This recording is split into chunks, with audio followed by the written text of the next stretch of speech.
Soy José Pepe Clavijo y hoy vamos a estar hablando en este nuevo episodio sobre insectos y bichos de un bellísimo insecto del orden Coleóptera de la familia Scarabaeidae, que es el conocidísimo Dynastes Hercules o escarabajo Hércules.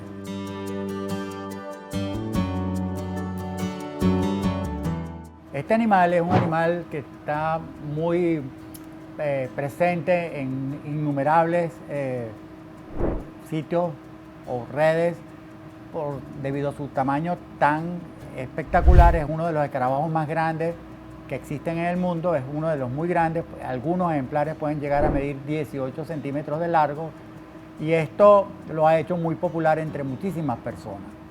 Ustedes pueden ver que los machos tienen una cuestión que se llama dimorfismo sexual, que es forma diferente al de la hembra.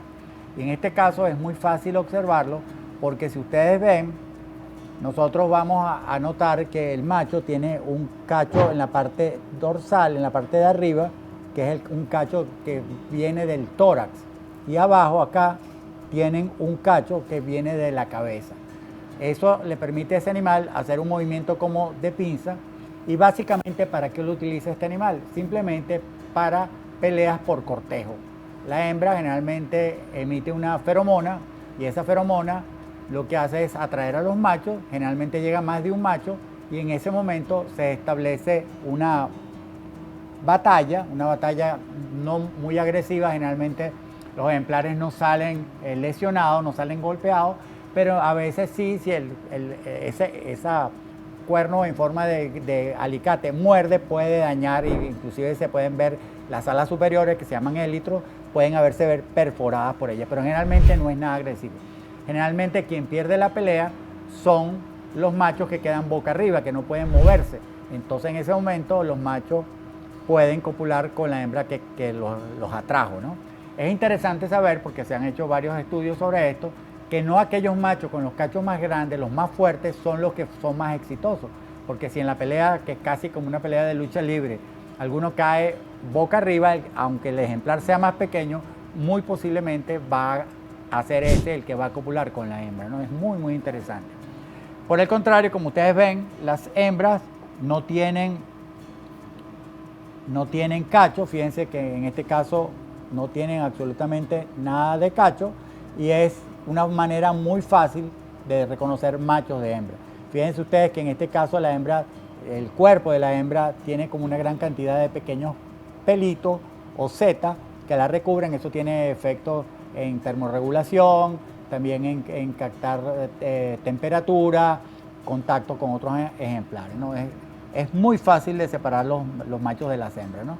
Estos animales tienen un altísimo valor económico, aunque ustedes no lo crean. Son animales que pueden ser criados en cautiverio, son relativamente fáciles, ya que sus larvas, acuérdense que como mucho, la gran mayoría de los insectos, originalmente la hembra coloca unos huevos, de esos huevos sale una larva, luego viene la pupa y luego aparece finalmente el adulto. Las larvas se alimentan de material básicamente de madera en descomposición, no pueden comer madera verde, entonces generalmente ustedes la van a conseguir en árboles caídos, ya podridos, en esa masa que se está pudriendo de árboles, ahí están esas larvas. Las larvas son bastante grandes, muy, muy grandes, tienen forma de C, como una C, y al pupar, o sea, del tiempo desde que salen de huevo hasta que se convierten en adultos, pueden tardar alrededor de unos 21 meses, o sea que es un periodo largo de vida que tienen estos animales. Interesante es que los criadores comerciales han desarrollado dietas particulares para lograr que el vigor genético que tengan esos ejemplares se maximice y pueden llegar a alcanzar los mayores tamaños. Entonces muchos de los ejemplares que están a la venta, el mercado de insectos es un mercado grandísimo con millones y millones de dólares invertidos, a veces no tan regulado, por eso es importante que regulemos este tipo de mercado.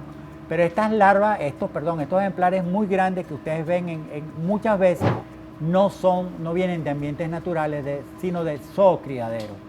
Y aparentemente han manipulado muy bien esas dietas, inclusive son dietas que son secretas, no se las pasan entre productores, entre criadores de estos animales, para evitar que la gente pueda obtener los mismos tamaños. ¿Por qué? Porque básicamente el tamaño va a determinar el valor de estos animales, que pueden tener valores muy altos. Si ustedes ven acá, ustedes pueden observar que hay unos pequeños ejemplares que ustedes dirán, bueno, ¿por qué ese ejemplar, que es un macho, tiene ese pequeño tamaño comparado con este o con este que está acá? Bueno, simplemente porque ese escarabajo con ese pequeño tamaño no comió lo suficiente. Recuerden que los insectos que tienen metamorfosis completa, esas que yo les dije hace un rato, que comienza por huevo, luego viene una larva, luego la fase de pupa o transformación, y el adulto, en ese grupo de insectos, el periodo de crecimiento, la fase de crecimiento, es cuando son larvas. Entonces, este animal que está acá no comió, se quedó de ese pequeño tamaño en comparación con uno de estos que están aquí grandes. Entonces, es fundamental el que coman bien cuando son larvas, ¿no? Estos animales son de hábitos nocturnos, pero ya se ha determinado que generalmente son más abundantes hacia la madrugada. A partir de las 2:30, 3 de la mañana hasta que amanece, es el periodo de mayor tiempo de vuelo de ellos, donde ellos están volando con mayor intensidad. Es muy importante que, como todo animal, no se colecten, se traten, si se van a utilizar por alguna razón económica, hacerlo vía zoocriadero. ¿Por qué? Porque no podemos tomar ninguna especie de los ambientes naturales, pues esto puede influir en el tamaño de las poblaciones, esto puede afectar el tamaño de la población, por lo tanto no se deben hacer. Como les dije, es un animal muy pero muy interesante. Las larvas prácticamente no se las comen, pero potencialmente un efecto negativo podría ser alguien que se comiese las larvas, o sea, pudiesen entrar en consumo humano, porque pues, no tendría nada de malo comérselas en el sentido de nutricional, pero sí afectar las poblaciones si no son criados.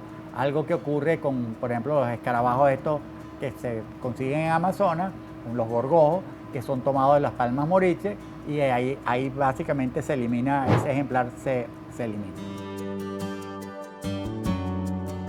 Ok, una cosa muy importante que preocupa a mucha gente es si estos animales son agresivos. En absoluto son agresivos, no transmiten ninguna enfermedad. Lo que sí es importante es que cuando los vayan a manipular, eviten siempre en lo posible de tocar esta parte acá. Esta parte, que son las uñas del animal, son muy cortantes. Entonces, si uno los manipula, ellos tratan de agarrarse, y al agarrarse producen pequeñas heridas. Recuerden que habíamos dicho que estos animales viven en troncos podridos, en vegetación. Entonces ellos pueden traer bacterias, hongos, y cuando esas cortaditas se pueden infectar, pero de resto no son venenosos, no son tóxicos. Y muy importante es que ellos son muy difíciles de ver en la naturaleza. Si no son atraídos por las luces, es muy poco probable que uno se los consiga. ¿Dónde lo podría conseguir uno en la selva? Por ejemplo, si consigue frutos fermentados que están en el suelo, ellos podrían estar alimentándose de esos frutos fermentados. Pues, tanto hembras como machos pueden alimentarse de frutos fermentados, y también hay reportes de, por ejemplo, heridas de árboles con abundante savia fermentada, ellos pueden encontrarse así. De resto, es muy poco probable que uno los consiga. Ya que mencionamos lo que son atraídos por la luz, es muy importante siempre recordar que hay que evitar que estos animales sean atraídos a la luz. ¿Cómo hacemos eso? Bueno, no utilizando luces muy potentes. La contaminación lumínica es uno de los factores que está haciendo disminuir las poblaciones de insectos, y estos animales son un buen ejemplo de cómo una luz mal usada puede acabar con cientos de ellos, principalmente si se colocan en zonas boscosas. Un típico ejemplo es el Ávila. Si nosotros colocamos en el Ávila a esa altura por encima de los 1000 metros, que es uno de los sitios donde más abundan esta especie, nosotros vamos a estar eliminando una gran cantidad de estos animales. Bueno, eso es todo por hoy. Los invitamos a seguir nuestros programas en el canal de Río Verde en YouTube. Y soy José Clavijo, y hasta un próximo episodio.